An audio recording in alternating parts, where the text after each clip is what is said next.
Hello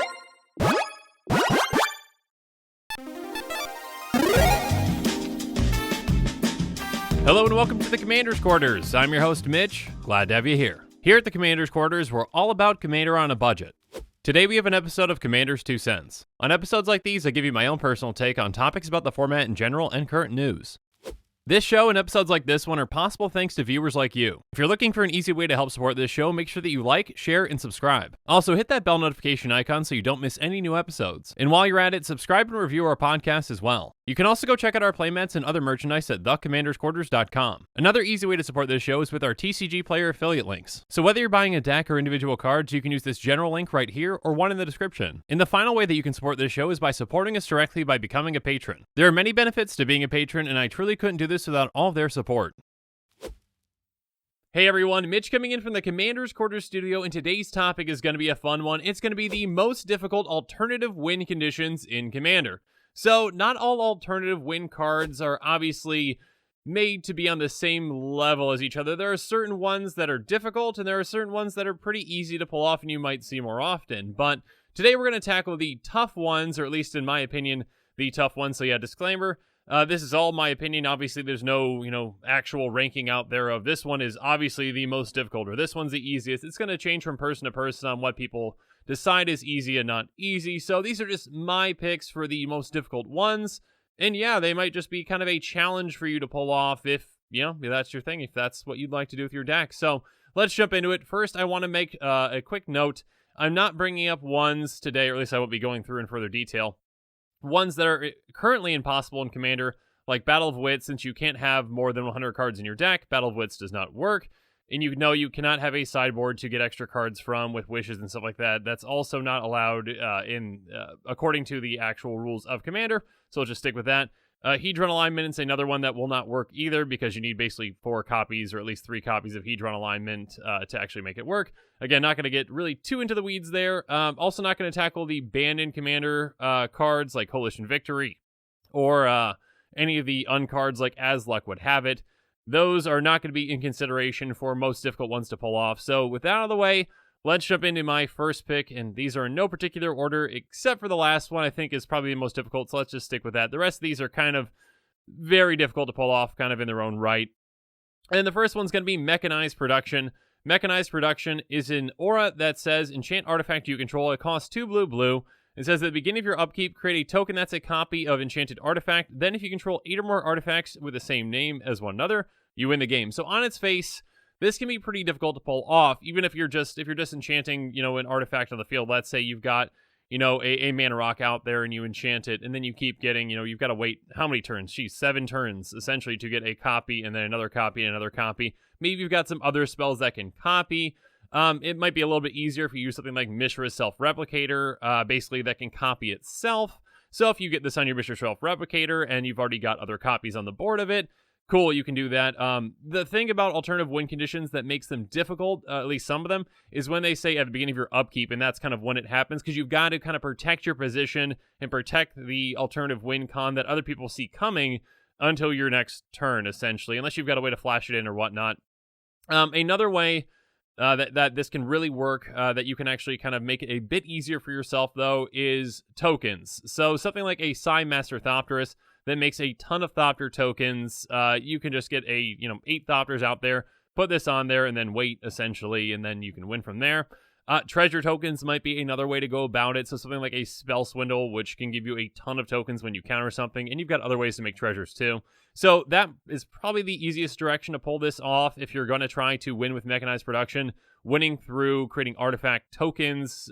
Again, there are ways to do it outside of that, but they might be a little more difficult.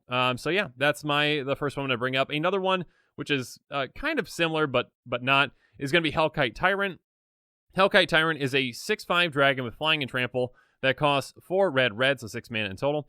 When it deals combat damage to a player, gain control of all artifacts that player controls at the beginning of your upkeep. If you control 20 or more artifacts, you win the game. So kind of just, if you're not planning around this card, really, if you just put it in your deck and expect to be able to win from it, it probably won't happen. If you're just, saying, okay, I'm just going to steal all my opponent's artifacts. Most decks aren't just heavily artifact specific. Yeah, you'll steal some mana rocks here and there. but you're not going to be stealing, 10 artifacts at a time for the most part, unless you know your play group, and there's that one player who plays a ton of artifacts. If they got their drawer deck and just have a ton of artifacts, you can steal all those and maybe win from there. So you do need to obviously build around this one to make it work. Again, I think the easiest route is probably treasure tokens, something along those lines. Basically like a Dockside Extortionist, which is a pretty expensive card, but something like that could really obviously help you out. Essentially just gives you a treasure for each artifact that your opponents control. So that's going to basically essentially double up the number of artifacts that are on the board, not including your side. And it gives you a ton just to kind of start with. You can also use something like a Relentless Assault to give yourself an extra combat step to get your Hellkite Tyrant hitting another player, stealing all their artifacts as well to kind of speed up the clock on this. You can also try to get artifacts if you've got a heavy artifact deck with this one, which you probably have. You want to get a ton of artifacts in play quickly so that you can just get this 20, get to that 20 artifact amount, essentially. So something like a Saheeli's Directive, which is kind of like a Genesis wave, but for artifacts off the top of your library. So you generate a lot of mana, you cast it for a ton, you get a lot of artifacts in play, and then you still have to protect your position, though. I think this one might be, I don't know if it's more difficult than Mechanized Production, but it is pretty difficult. And part of that is actually because the win condition comes on a creature, and creatures are the easiest things to deal with. So you have to protect your Hellkite Tyrant kind of this entire time to make sure that that actually happens. Again, it does give you advantages by stealing things, but yeah, it's not the easiest thing in my opinion. Next up, we got another red card with Chance Encounter. Chance Encounter is an enchantment that costs 2 red. It says whenever you win a coin flip, put a luck counter on Chance Encounter. And then at the beginning of your upkeep, if Chance Encounter has 10 or more luck counters on it, you win the game. So this is a very specific alternative win condition because you really need to have a lot of coin flip cards in your deck, which aren't always the most powerful things. And a lot of them are kind of just individual coin flips. So like you can get one coin flip maybe, and you might win that one. So like a Chaotic Strike, which basically, you flip a coin and that creature gets +1/+1 if you won the coin flip. So basically, you're kind of hoping that you win that flip. You got a 50-50 shot of it, unless you got something else in play that can kind of help you re-flip or whatnot. But basically, you need to make sure that you keep winning coin flips. There are cards that obviously can flip more than one coin in a turn, like a Fighting Chance. It says for each blocking creature, flip a coin. If you win the flip, that creature deals no combat damage this turn. So basically, you don't really care too much about that combat damage. Probably. You're just trying to win as many coin flips as you can. Again, Chance Encounter, you need 10 at your upkeep in order to win. But basically, you're just trying to keep flipping. You probably need a really heavy focus on a lot of coin flips. And people are going to see this coming because obviously, if you got this in play, they're like, okay, they're probably going to try to flip some coins. And I'm probably going to have to deal with Chance Encounter at some point once it gets up there. Another way to kind of speed up the clock, though, on your opponents is going to be something like a Contagion Engine, which has pay 4 and tap it, proliferate, then proliferate again. So essentially just utilizing those those luck counters that are on Chance Encounter, and then putting more and more on quicker without having to actually win coin flips. Again, once you just get one counter on that, you can just proliferate that same counter. You just need one to start, and then you can keep going and going and going. Again, this one does require some luck potentially to pull off, and it could take a while. So that's why this one I think is pretty difficult, but definitely doable. Next up is Near-Death Experience. Near-Death Experience is an enchantment that costs 2 white. So at the beginning of your upkeep, if you've got exactly 1 life, you win the game. So this one is, it's not incredibly difficult to pull off. It's also very risky is kind of another factor that kind of comes into this one a little bit, where you can get down to 1 life, but you have to kind of hold it there, especially because, again, you have to wait until your upkeep happens for this to happen. And if someone destroys this, then you're just kind of out of luck and you're just at 1 life and very, very, very vulnerable to dying. Something like an Angel of Grace. I was going to say Angel's Grace, which is a pretty expensive card, but I'll bring up a budget version of that with Angel of Grace. When it enters the battlefield until end of turn, damage that reduces your life total to less than 1 life reduces it to 1 instead. So basically, you can say, okay, I've got Near-Death Experience out. One of my opponents is going to try to kill me. I cast this, and I stop myself from dying. So that could be a way to do it. Perhaps an easier way to do it, though, is a life control card, like a Mischievous Poltergeist, which has pay 1 life, regenerate it. So essentially, you can just keep paying this over and over again to set your life total down to 1. You can do this at instant speed right before your upkeep trigger happens. So basically, you're kind of setting it there and hoping that someone doesn't just lightning bolt you or whatnot. Again, because there is that kind of high risk, high reward. I either win or I lose because of this card. So yeah, there are ways to do it, obviously. It's just a very risky card. I think there are probably ones on this list that are harder to actually pull off, potentially.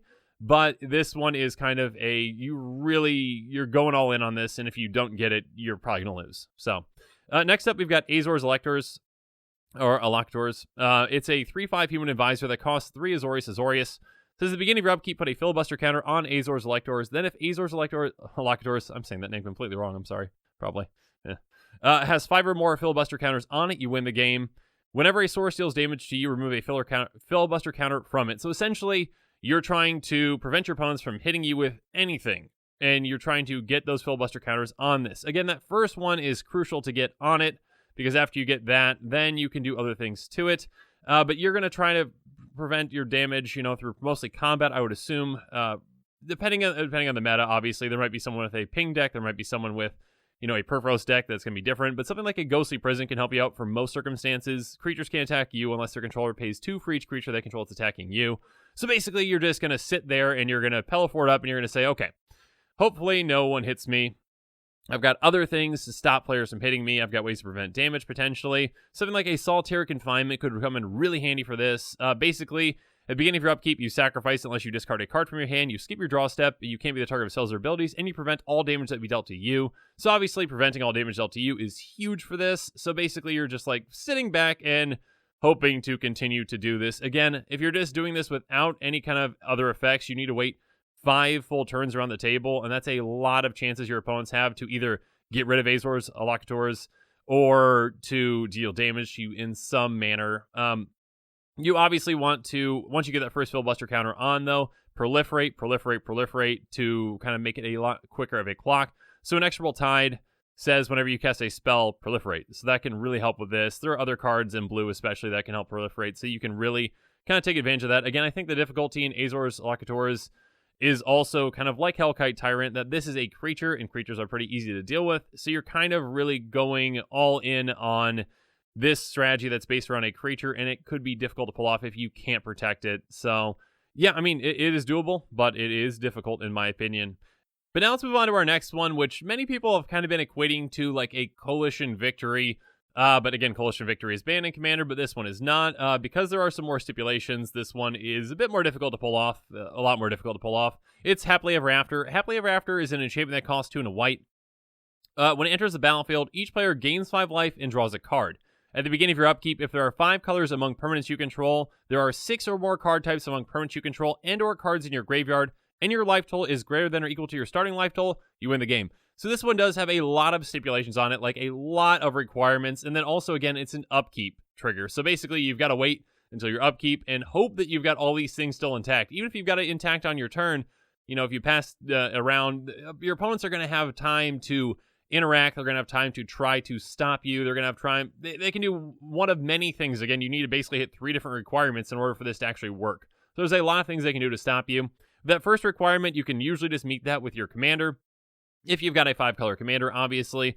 If you plan on doing this in a non-5-color deck, you probably have a bit of a tougher time to actually pull this off. But you could use something like a Transguild Courier, which is all colors. So you could do it in that way. If you've got the second requirement to meet that one is a bit tougher in my opinion. Yes, you could fill the board with all different kinds of permanents. You could cast instant sorceries to get those in your graveyard. But the easiest way is probably just to fill your graveyard. So something like a Morality Shift, which exchanges your graveyard and your library, could just basically do that for you. As long as you've got the required cards in your library, you're just basically just saying, okay, all these go here, all these go there, and then that just kind of auto fills that requirement for you. You do need to protect your graveyard then, though, so keep that in mind. But then the last part, again, you also need to have your life total greater than or equal to your starting life total, which, again, is not always the easiest thing, especially when you put this thing on the board and players are going to have there's going to be a target on your back if you're kind of close to meeting these requirements. So something like, Ketra's Last Mercy or something like that could just get your life total back up to your starting life total. And then, yeah, your land's on tap, but again, you're not planning on not having an extra, you're not having that extra turn afterwards. You're just planning on the game ending there. So you still need ways to protect yourself, though, in that in-between and make sure that your life total doesn't change. But yeah, there are ways to do this one. I do think that there just are a lot of different requirements, and that's why this one is pretty difficult to pull off. I don't know if it's the most difficult, but it's definitely up there. Next up, we've got Celestial Convergence, another white enchantment that costs 2 white. It comes into play with 7 omen counters on it. At the beginning of your upkeep, remove an omen counter from it. If there are no omen counters on it, the player with the highest life total wins the game. If 2 or more players are tied for the highest life total, the game is a draw. So this one is probably difficult because the amount of time that you would have to kind of wait around to make sure that this one actually happens. 7 turns in Commander is a lot, especially with 4 players. So players are going to see this coming, obviously, from a mile away. So even if you've got something like a Boon Reflection in play, which basically doubles the amount of life that you gain, so you can keep gaining and gaining and gaining and gaining, players are still going to have a target on your back to take you out and take you down. And again, this could actually just be a win condition for another player at a certain point if they've got more life than you. So basically, yeah, it can be tough to pull off. You could have something like an Axis of Mortality to essentially ensure that you always will finish with the highest life total, basically. So Axis of Mortality says at the beginning of your upkeep, you may have 2 target players exchange life totals. So basically, if someone's has a higher life total than you just say, okay, I'll take your life total, and you take mine, and then this upkeep trigger will happen, and then I'll just win the game with Celestial Convergence. So that's another way to do it. The easiest way to do this one, and probably the most necessary way to go about it, for a realistic way to actually win, is probably with something like Vampire Hexmage, which you can sacrifice to remove all counters from target permanent. So basically, instead of just waiting around for Celestial Convergence to lose all its counters on its own, you're saying, okay, I've got the most life right now, let's just remove it, and then, or at the upkeep, and then basically it's gone. And then you just win from there. So that's probably the way to go about it. There are other cards that, not too many, but there are some other cards that remove counters from permanents, so that would probably be what I would focus on if I was building a Celestial Convergence deck. But now we're getting to the, in my opinion, again, all these are tough, but they are not the toughest. The toughest one, in my opinion, and again, this is just my opinion, but it is Barren Glory. Barren Glory is an enchantment that costs 4 white, and it says at the beginning of your upkeep, if you control no permanents other than Barren Glory and have no cards in your hand, you win the game. So I definitely talked about how, which one was it? Near-Death Experience is a very high-risk, high-reward card. Well, this one is too, because basically, if you lose this, then yeah, you're just done. I mean, if you go for it, you've got nothing in your hand, nothing in your nothing in play, and then this goes away, and someone takes it out or whatnot. You just lose. You've got nothing. You're not coming back from that. And again, also you just kind of have to get to that point where you can actually set this up to win, because you can't control any permanents, and your hand has to be gone. So this is the only thing that you have essentially outside of a graveyard or exile, basically. But yeah, this is it. So you need to actually set yourself up to do this. There are some ways to do it. One way might be if you have if you cast Reprocess, which says sacrifice any number of artifacts, creatures, and/or lands. Draw a card for each permanent sacrifice this way. So this one, you can just get rid of all your lands, artifacts, and creatures. You can't have any other enchantments in play other than your your Barren Glory. But you can basically sacrifice everything else. Again, this does draw you a ton of cards, though, so you're going to have to find a way to ditch those, and you're probably going to have a card like one with nothing, which allows you to discard your hand. So essentially, you're running cards that probably aren't too optimal, because you just really want to make sure you can discard your hand. But if you're building around this card, you need to make a lot of things happen in order to make it work. Maybe an easier way with this one is going to be something like Oblivion Ring. Oblivion Ring, when it enters the battlefield, you exile another target non-land permanent. And then basically, when it leaves the battlefield, that card comes back.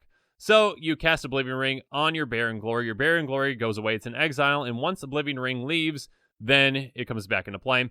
With that, then you can cast something like Apocalypse, which basically just exiles all permanents from the game, and you discard your hand. So that's kind of a perfect combination for this. Essentially, you're going to be getting rid of everything, including your opponent's things and your hand. And then your Barren Glory is going to come back in because Oblivion Ring is going to go away.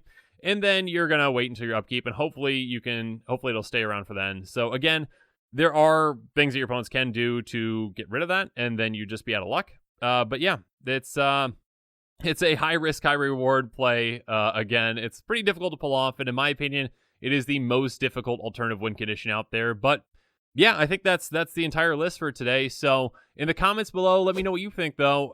Were there any alternative win conditions that you think are more difficult that I did not include in this list? Or just let me know what your favorite alternative win conditions are. So yeah, that's all we've got for today. So thanks again, and have a good one. And make sure you're following us on social media for more updates and sneak peeks on future episodes. Again, a huge thank you to my patrons who help make this show possible. I truly couldn't do any of this without your support. If you want to support this channel directly, consider becoming a patron. There are many benefits to being a patron, including being able to vote on future commanders for deck techs. There are even tiers where you get your own personalized deck tech dedicated to you. You can check out all the Patreon tiers and rewards at patreon.com/commandersquarters. If you haven't already, make sure that you like and subscribe to the channel. Here at the Commander's Quarters, we're all about budget commander. So while you're at it, go ahead and check out some of our other types of episodes. And with that, I'm out of here. Thanks again and have a good one.